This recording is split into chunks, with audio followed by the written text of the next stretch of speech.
Welcome to my channel. In this video I will show you how to fix the "this site can't be reached" error in Google Chrome on Windows 11 step by step in a simple and effective way. So let's get started. First thing we do, click on Start and then type in Control Panel and then click on Control Panel. From here click on Network and Internet and then Network and Sharing Center.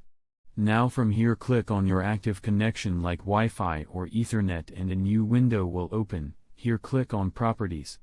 Now from this window scroll down a bit and uncheck Internet Protocol version 6, TCP IPv6, then click on OK and then click on Close.